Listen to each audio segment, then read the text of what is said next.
بسم اللہ الرحمن الرحیم۔ السلام علیکم۔ تو ویورز، آپ کے لیے یہ ایک نیوز ہے کہ مریم نواز نے اپنی جماعت نون لیگ کے لیے اور اپنے باپ کے لیے وہی کام کر دیا جس کی توقع کی جا رہی تھی۔ ایک عالمی اخبار نے یہ کارکردگی کی رپورٹ شائع کی ہے جو 2012 سے 2017 تک کی تھی، تو اس میں انہوں نے بتایا ہے کہ یہ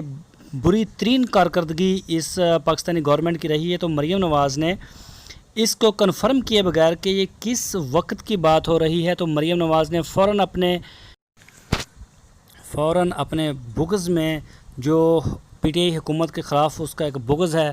اس میں اس نے فوراً ٹویٹ کیا ہے اور اس نے یہ کہا ہے کہ یہ نالائقوں کی حکومت ہے، تو اس سے یہی توقعات کی جا سکتی ہیں۔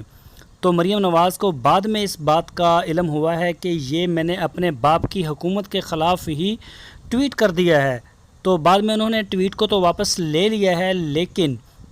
اپنی جماعت کو کافی پریشان کیا ہے۔ اور جب یہ میڈیا کے اوپر اس رپورٹ کو، اس ٹویٹ کو جب ہائی لائٹ کیا گیا، بتایا گیا کہ یہ عمران خان کی جو گورنمنٹ ہے اس کے خلاف نہیں، اس کے حق میں آپ نے ٹویٹ کیا ہے، تو پھر اس کو پتہ چلا ہے کہ میں نے جو ٹویٹ کی ہے یہ میں نے عمران خان کی حکومت کے حق میں کر دی ہے، اور اپنے باپ کی جو گورنمنٹ تھی، اپنے جو ان کے باپ کی، نواز شریف کی نون لیگ کی حکومت تھی، اس کے خلاف یہ رپورٹ آئی تھی، اس کو اس نے بدترین جو ہے وہ کارکردگی اپنے ٹویٹ میں کہا ہے۔ اور اسی خبر کو لے کے جو پی ٹی آئی کے ترجمان ہیں یا دوسرے وزیر ہیں، وزراء ہیں، انہوں نے اس خبر کو کافی سراہا ہے اور مریم نواز کو شاباش بھی دی ہے کہ آپ کے اوپر اسی طرح کی توقعات تھی کہ آپ جو ہے وہ اب انہوں نے کہا ہے کہ مریم نواز نے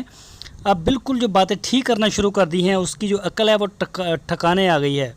تو اسی حوالے سے سوشل میڈیا کے اوپر بھی کافی گرم جو ہے وہ بحث جاری ہے۔